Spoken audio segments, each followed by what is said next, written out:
저는 초등학교 3학년 때부터 신앙생활을 했습니다. 그러나 저희 아내 사모는 저를 만난 이후부터 신앙생활을 했습니다. 연애 때부터 주일이 되면 자연스럽게 그때 이제 교회에 같이 따라왔었습니다.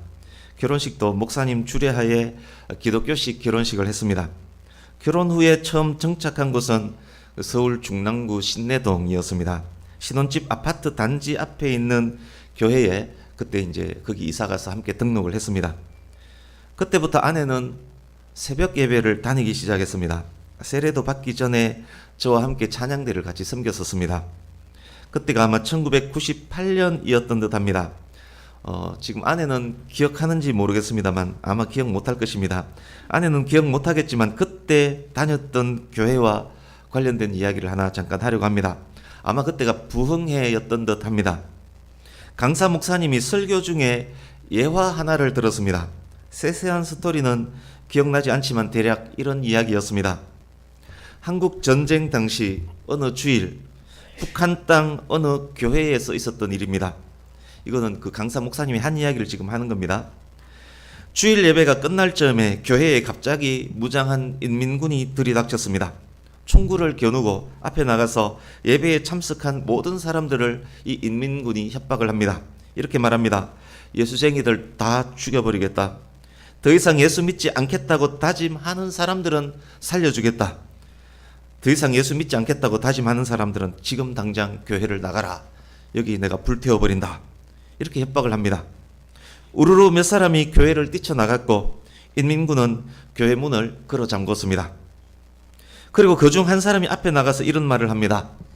놀라게 해서 죄송합니다. 사실은 저도 예수쟁이입니다. 며칠 후면 인민군들이 대대적으로 예수쟁이를 체포하고 죽이고 교회를 불태울 것입니다. 저는 예수 믿는 사람들을 구원하고 싶었습니다.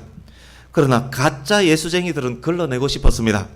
총칼 앞에서도 신앙을 포기하지 않는 여러분들은 진짜 예수쟁이입니다. 여러분들은 살아야 합니다. 그들 인민군으로 인해서 그 교회의 진짜 예수쟁이들은 다 생명을 보존했다는 그런 이야기였습니다. 저녁 예배를 마치고 집에 왔습니다. 집에서 이런저런 이야기를 나누던 중에 아내가 갑자기 목사님이 설교 중에 했던 그 예화 이야기를 저에게 꺼냅니다. 그때 예배당에 있었던 사람 말이에요. 이렇게 이야기를 시작합니다. 아내가 그 이야기를 꺼낼 때 아내가 많이 놀랐었구나. 초신자인 아내가 순교와 관련된 이야기를 받아들이기가 힘들었겠구나. 저는 그런 생각을 했습니다. 그래서 아마 분명 아내가 이런 이야기를 할 것이라 그렇게 예상을 했습니다. 그 이야기 말도 안 됩니다. 예수 믿는다는 이유로 사람을 죽인다는 게 말이 됩니까? 예수님 믿기 위해 목숨 거는 사람들, 그 사람들 도대체 뭡니까? 일단 사는 게 중요하지. 예수 믿기 위해서 목숨 거는 그 사람들 미련한 사람 아닙니까? 이렇게 이야기할 줄 알았습니다. 제가 예상했던 내용의 말을 아내가 했을까요? 아내가 그때 무슨 말을 했는지 압니까? 이렇게 말했습니다. 신앙을 배신하고 살아보겠다고 뛰쳐나간 사람들, 그 사람 도대체 뭐야? 한번 믿었으면 목숨 걸어야지. 살기 위해서 예수님 포기한단 말이냐? 이렇게 이야기를 하는 겁니다. 예상 밖의 그 말에 사실 그때 저는 엄청 놀랐었습니다. 그때부터 제 아내는 사모로 만들어지고 있었습니다. 네. 오늘 본문으로 들어가기 전에 사모는 지금 기억을 못할 겁니다. 저는 똑똑히 기억을 합니다. 오늘 본문으로 들어가기 전에 10장에 어떤 내용의 말씀이 있었는지를 개략적으로 확인을 하겠습니다. 눈으로 10장 1절부터 쭉 한번 보십시오. 마태복음 10장은 12제자를 택하시고 12제자를 파송할 때에 제자들에게 하신 예수님의 설교입니다. 이런 내용의 말씀이 있습니다. 예수께서 복음을 전하셨던 것처럼 제자들은 복음을 전해야 한다. 복음을 전하는 것은 매우 시급한 일이고 매우 중요하다. 복음을 받아들이지 않는 자는 결국 소돔과 고모라 이상의 심판을 받아야 할 것이다. 15절의 내용이 그런 내용이었습니다. 복음 전파는 예수 그리스도와 예수 그리스도의 이름 그리고 예수님의 주 되심을 전하는 것이다. 그런데 복음을 전하는 자들은 미움을 받을 것이다. 그래서 복음을 전하는 자들은 지혜롭고 순결해야 한다. 그렇다고 크게 두려워할 것은 없다. 복음을 미워하는 자들로부터 당하는 환난은 기껏해야 육체적인 죽음일 것이기 때문이다. 복음을 전하는 자들은 영혼육 전체를 주관하시는 하나님의 손에 있는 사람들이기 때문에 두려워할 것 없다. 그러기에 예수님의 제자들, 모든 시대 모든 성도들은 핍박과 환난 중에도 영혼육의 주관자이신 하나님을 바라보며 인내하며 끝까지 견뎌야 한다. 10장 32절 33절을 보십시오. 10장의 핵심 주제 중 하나는 성도에게 닥칠 수 있는 환난과 핍박이었습니다. 결국 환난과 핍박과 관련된 본문 예수님의 말씀은 충성의 문제였습니다. 예수님에 대한 충성은 환난과 핍박 상관없이 사람들 앞에서 예수님을 주님으로 시인할 것이고, 환난 핍박 상관없이 끝까지 견딜 것입니다. 예수님께서는 끝까지 배반하지 않는 그들을, 하나님 앞에 가서 그들을 나를 주님으로 섬기는 성도라고 하나님 앞에서 예수님이 시인할 것입니다. 이어지는 본문, 오늘 본문 역시 결국 충성의 문제입니다. 누구를 향한 충성이냐? 가장 큰 충성의 대상, 가장 정점에 있는 충성의 대상은 누구냐? 그것의 문제가 오늘 본문의 문제입니다. 어떤 사람에게는 그것이 나라일 수도 가족일 수도 있습니다. 어떤 사람에게는 돈, 명예, 권력이 가장 큰 충성의 대상일 수 있습니다. 오늘 본문은 충성에 관해서 저와 여러분에게 이렇게 묻고 있는 본문입니다. 복음을 전하는 그리스도의 제자, 모든 시대, 모든 성도의 충성은 누구를 향해야 하는가? 비록 핍박 없이 안락한 삶을 현재는 살고 있을지라도 마음 중심의 충성의 대상, 충성 대상의 정점은 누구냐? 저와 여러분의 최고 충성의 대상은 누구냐? 그것을 묻고 있는 본문입니다. 그 질문 기억하시고 한 절씩 말씀을 보겠습니다. 34절 우리 같이 읽어보겠습니다. 34절 시작. 내가 세상에 화평을 주러 온 줄로 생각하지 말라. 화평이 아니요 검을 주러 왔노라.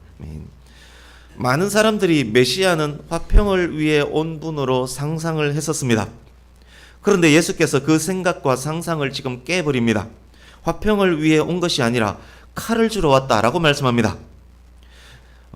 주러로 번역된 헬라어 발로는 던지다의 의미의 단어입니다. 예수님이 오심으로 분쟁이 있는 곳에 화평이 생길 것을 기대했었는데 오히려 화평한 어떤 곳에 칼을 던져버린다, 그 말씀을 하고 계시는 것입니다. 칼은 분쟁을 상징합니다. 화평한 곳에 칼을 던져 분쟁을 일으키기 위해서 내가 왔노라. 내가 와서 화평한 곳에 수류탄 하나 던졌다. 이제 분쟁이 일어날 것이다. 예수께서 지금 그 말씀을 하고 계십니다. 그 말씀을 옆에서 들었던 제자들은 많이 혼란스러웠을 것입니다. 성경 말씀뿐 아니라 지금까지 가르쳤던 예수님의 말씀, 예수님이 가르친 내용과도 매우 상충하고 있기 때문에 더욱 혼란스러웠을 것입니다. 이 말씀을 읽는 우리들도 마찬가지입니다. 우리들도 예수님은 화평을 위해 오신 분으로 알고 있습니다. 예수님께서도 그렇게 가르치셨습니다. 그런데 분쟁을 위해 오셨다니 이것은 무슨 말씀입니까? 말씀 몇 곳 읽어보려고 합니다. 주보 오른쪽 하단 먼저 보십시오. 이사야서 9장 8절, 6절이 아니고 아마 8절일 겁니다. 9장 8절 우리 같이 먼저 읽어보겠습니다. 같이 읽습니다. 시작. 이는 한 아기가 우리에게 낳고 한 아들을 우리에게 주신 바 되었는데 그의 어깨에는 정사를 메었고 그의 이름은 기묘자라 모사라 전능하신 하나님이라 영존하시는 아버지라 평강의 왕이라 할 것임이라. 아멘. 예수님을 평강의 왕이라 라고 말씀하고 있습니다. 이사야 선지자가 그리스도의 탄생을 예언하는데 오실 그리스도는 그냥 평강이 아니라 평강의 왕이라고 그렇게 지칭을 하고 있습니다. 주보 오른쪽 마태복음 5장 9절도 같이 읽습니다. 시작. 화평하게 하는 자는 복이 있나니 그들이 하나님의 아들이라 일컬음을 받을 것이며. 아멘. 본문 현재로부터 불과 얼마 전에도 오늘 본문 10장 이전에 본문 5장에서 화평케 하는 자는 복이 있다. 복이 있는 자가 되라. 그들이 하나님의 아들이라 불리울 것이다. 그렇게 가르치셨습니다. 그렇다면 오늘 본문은 어떻게 된 것입니까? 이것 모순 아닙니까? 예수님이 오신 이유가 칼을 던져서 분쟁을 일으키기 위해 오셨다라고 하니 이것 말이 이상하지 않습니까? 여러분, 정말 복음이 화평의 메시지가 맞다는 말입니까? 하나님의 나라가 화평을 가져오는 것이 정말 맞습니까? 이 질문에 대한 답을 먼저 드립니다. 답은 이렇습니다. 궁극적 실현에 있어서는 맞습니다. 복음이 화평의 메시지가 맞습니다. 어떤 의미에서는 현재도 복음이 화평의 메시지가 맞습니다. 평강의 왕 예수님은 궁극적으로 종말의 실현이 될 것입니다. 예수님을 통한 화평, 그 화평은 현재에도 이루어지고 있습니다. 요한복음 14장 27절 말씀을 제가 읽어드리겠습니다. 평안을 너희에게 끼치노니 곧 나의 평안을 너희에게 주노라. 내가 너희에게 주는 것은 세상이 주는 것과 같이 아니하니라. 너희는 마음에 근심하지도 말고 두려워하지도 말라. 나의 평안을 너희에게 주노라. 예수께서 말씀하셨습니다. 그렇습니다. 예수 그리스도를 통해 현재 우리의 삶에는 평화가 있습니다. 모든 성도의 마음속에는 평안이 있습니다. 그래서 오늘 본문은 그리스도를 통해 참 평안을 이미 얻은 성도들에게 주어진 참된 평화를 세상에 전할 때 그때 있을 수 있는 분쟁에 대한 말씀입니다. 진짜가 가짜에게 쑥 들어갈 때 가짜는 진짜를 거부합니다. 진짜와 가짜 간의 분쟁이 있을 수밖에 없습니다. 어떤 집을 점령하기 위해서는 그 집에 기존에 있던 강한 자를 결박해야만 합니다. 결박하는 과정에 분쟁이 있을 수밖에 없습니다. 결과적으로 궁극적으로 진짜가 이길 것이고 강한 자가 집을 점령할 것입니다. 더 강한 자가 집을 점령할 것입니다. 이기고 점령한 후 진짜에 의해서 최고로 강한 자에 의해서 평강이 주어질 것입니다. 그러나 결박하고 점령하는 과정 중에는 전쟁이 있어야 합니다. 예수님께서 말씀하신 칼, 금이 바로 그것입니다. 오늘 말씀의 핵심 중 한 곳은 34절입니다. 34절을 한 번 더 정리하겠습니다. 지금까지 나눈 말씀들을 기억하시면서 들어주십시오. 그리스도께서 이 땅에 주신 평안은 아무런 투쟁이나 긴장 없이 주어지는 것이 아닙니다. 그 평안은 근본적으로 하나님과 세상 사이의 관계 회복을 의미하기 때문입니다. 하나님과의 평화가 중요하기에 하나님과의 평화를 이루기 위해서 복음이 전해집니다. 하나님과의 평화, 하나님과의 관계 회복은 필연적으로 세상과의 투쟁을 수반합니다. 평화를 갖고 오신 메시아에 대한 사람들의 반발이 있기 때문입니다. 평화의 왕을 따르는 자와 평화의 왕을 거부하는 자들 사이의 긴장, 투쟁, 분열은 그래서 필연입니다. 평화가 아니라 칼을 던지러 왔다라는 예수님의 말씀은 그래서 역설적이지만 필연적인 선언입니다. 예수님이 오셔서 세상에 칼을 던지셨습니다.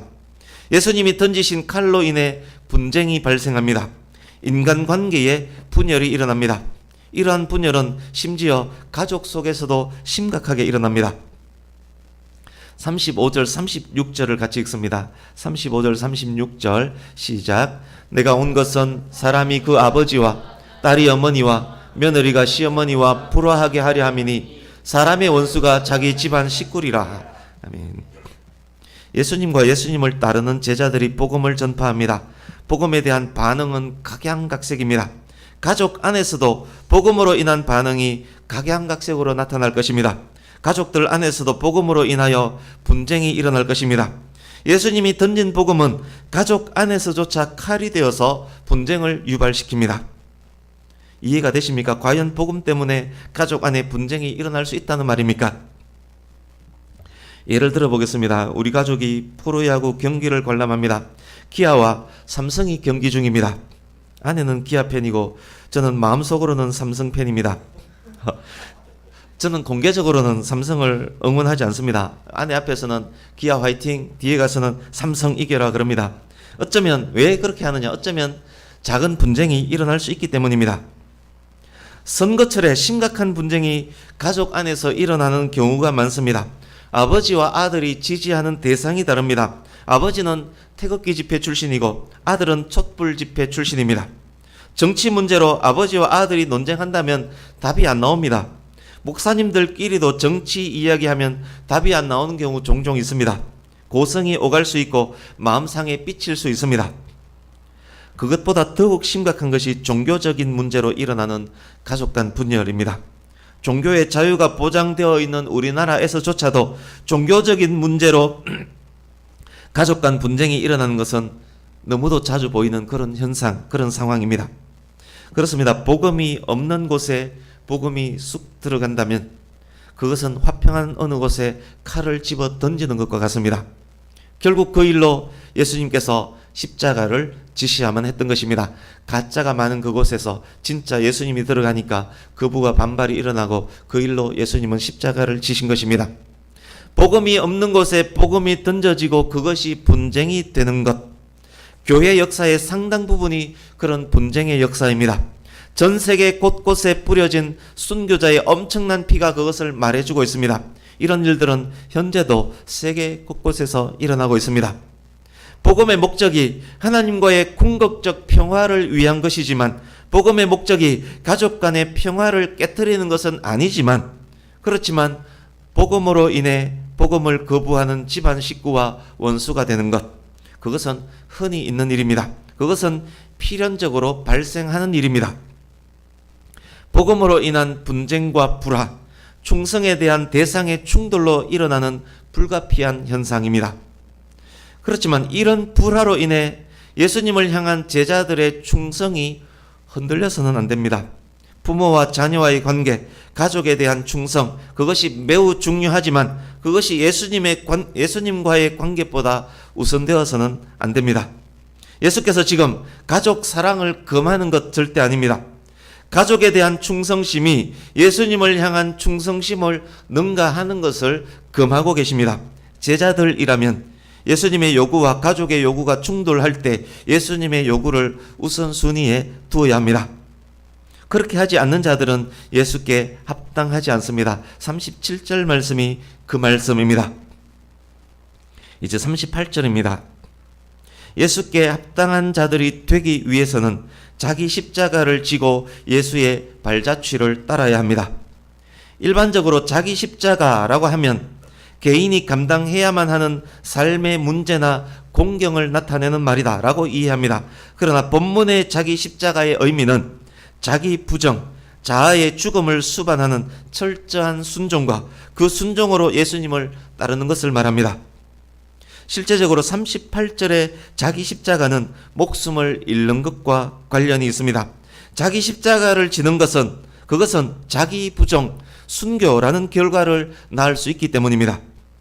38절은 그래서 39절은 그래서 38절의 주석이 됩니다. 우리 39절 같이 읽어보겠습니다. 시작. 자기 목숨을 얻는 자는 잃을 것이요 나를 위하여 자기 목숨을 잃는 자는 얻으리라. 아멘.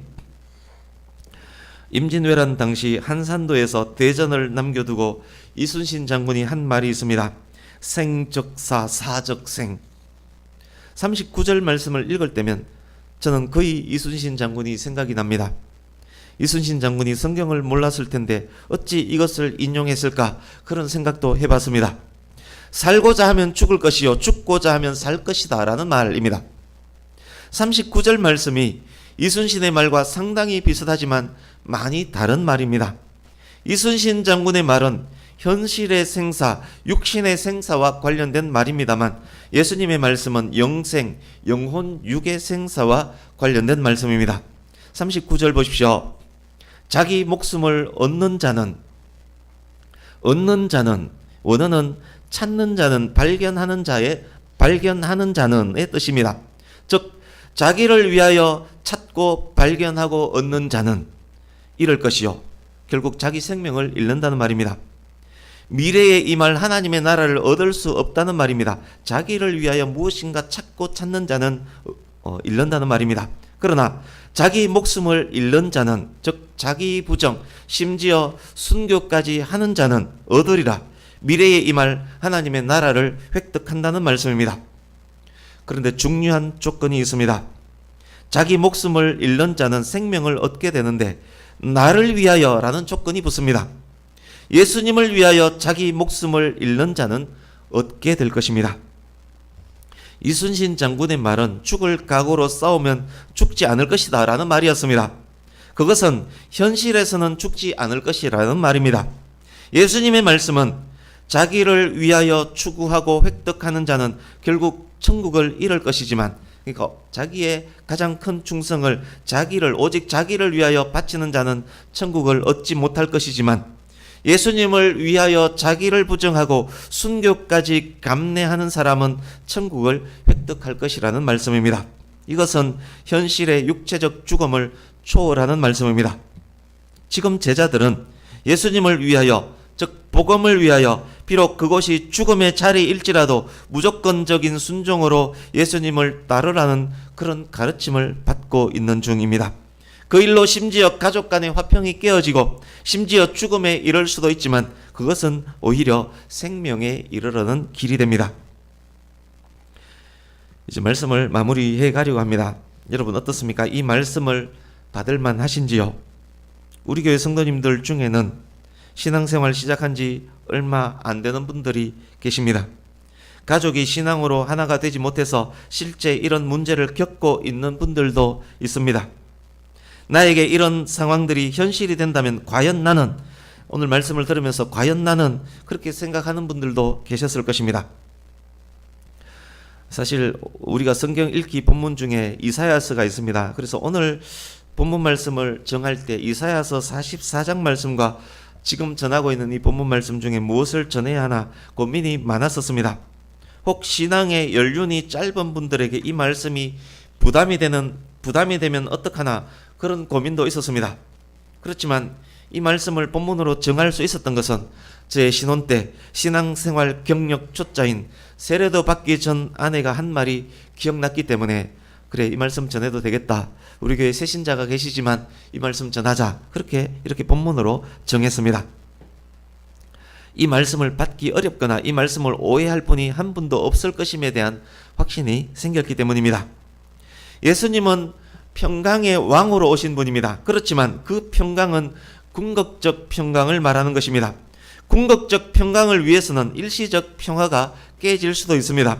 궁극적인 평화가 도래할 그때까지 화평보다 더 중요한 것이 있는데 그것이 무엇이냐? 그것은 충성이다. 그것을 말하는 본문입니다.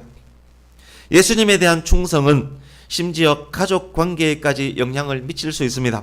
그럴 경우 예수님을 향한 충성이 우선되어야 합니다. 심지어 순교를 당할지라도 예수님을 향한 충성이 우선되어야 합니다. 안정을 누리며 신앙생활을 하는 대한민국의 교회, 대부분 한국의 성도들에게 어쩌면 매우 극단적으로 들릴 수도 있는 그런 말씀입니다. 현재도 한국의 어딘가에서는, 세계의 어딘가에서는 예수님을 믿는 일로, 복음으로 인하여 가족 간의 불화가 일어나고 심지어 가족에 의해 돌맞아 죽는 곳에 내동댕이 쳐지는 일이 세계 곳곳에서 지금도 일어나고 있습니다. 이슬람국에는 흔히 있는 일들입니다. 복음이 없는 곳에 들어가는 복음은 그곳에 평화를 주는 평화의 메시지라기보다는 오히려 평화로운 곳에 던져지는 칼과도 같은 것입니다. 뿐만 아닙니다. 모든 가족이 예수님을 믿는 가족일지라도 이 말씀은 부합하는 말씀입니다. 단지 우리가 느끼지 못하고 깨닫지 못하고 있을 뿐입니다. 사람들에게는 자기 목숨도 아끼지 않고 충성하는 대상이 있습니다. 기독교인, 비기독교인 할 것 없습니다. 어떤 사람은 나라를 위해서, 어떤 사람은 명예를 위해서, 어떤 사람은 가족을 위해서, 어떤 사람은 돈을 위해서, 어떤 사람은 자기보다 높은 상관을 위해서, 어떤 사람은 자기 보스를 위해서 목숨을 겁니다. 지금 예수님께서 우리에게 묻고 계십니다. 너희들은 너희들의 궁극적 충성을 어디에 바칠 것인가? 일반적인 경우 예수님을 향한 충성이 나라와 가족을 향한 충성과 충돌하지 않습니다. 자기 몸을 잘 관리하면서 주어진 상황 속에서 열심히 사는 것과 예수님을 향한 충성이 충돌하지 않습니다. 인륜이나 도덕이 성경 말씀에 반하지 않기 때문입니다. 그러나 그것이 충돌할 때가 있습니다. 언제냐?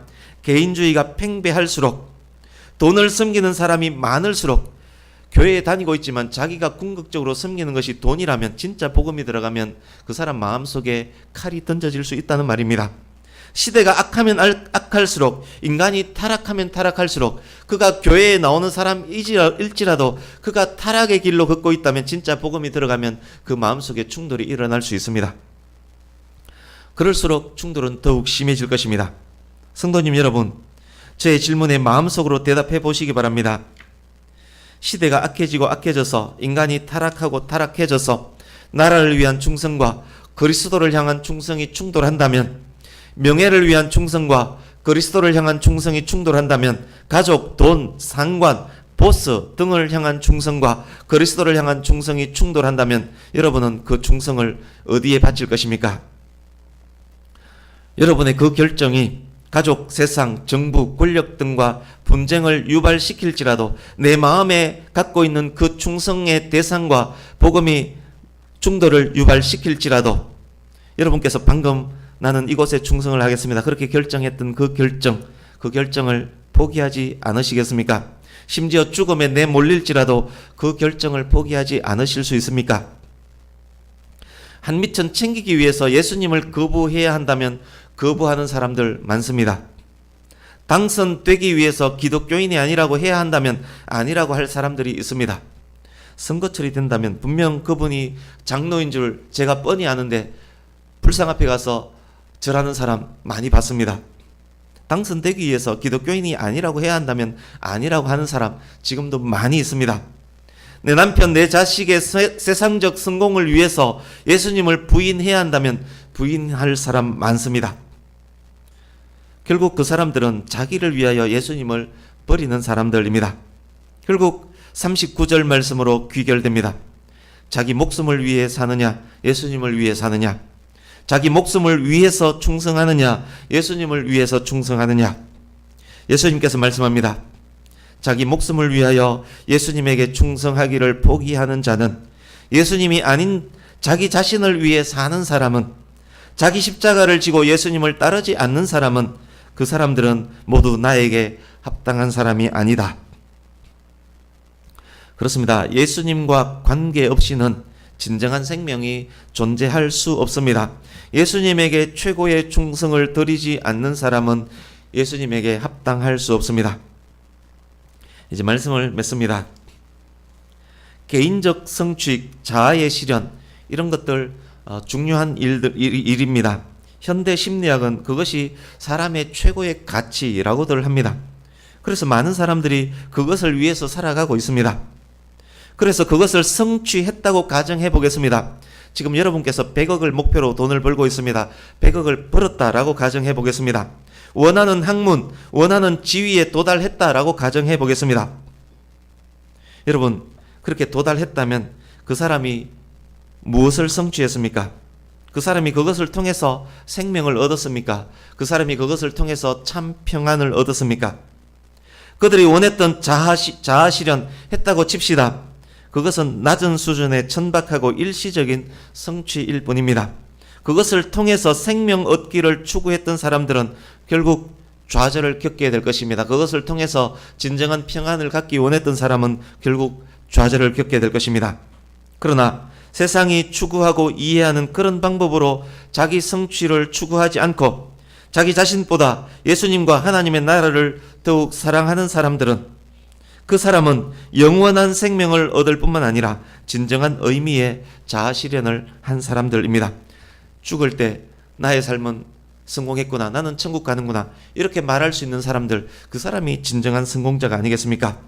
가장 고귀한 목표를 가지고 가장 고귀한 것에 충성을 한 사람들은 그렇게 성공한 사람이 되는 것입니다. 예수님을 위하여 자기를 버림으로 진정한 자아 실현을 하고 영생을 얻는 사람들입니다. 이 자리에 계신 모든 성도님 여러분들은, 저와 여러분들 모두는 예수님에게 합당한 자들 되기를 간절히 바랍니다. 저와 여러분들 모두가 예수님을 위하여 자기 목숨까지도 버릴 수 있는 복된 사람들 되시기를 예수님 이름으로 축복합니다. 아멘. 이틀이 지나면 설날입니다. 오늘 말씀과 관련해서 하나님 뜻 안에서 간절히 바라고 원하는 것이 있습니다. 2019년도에는 백양교회 모든 성도님들의 가정이 예수님을 믿는 신앙으로 하나가 되기를 간절히 바랍니다. 가족 간 분쟁이 일어나고 우상을 숭배하고 술 파티가 벌어지는 그런 명절이 아니라 하나님 안에서 평강을 누리며 가족 간 사랑이 더욱 돈독해지는 행복한 명절이 2019년 이후에는 계속 되기를 간절히 바랍니다. 지금 현재 신앙에 하나 되지 못함으로 집안에 분쟁의 칼이 던져져 있는 분들께도 말씀을 드립니다.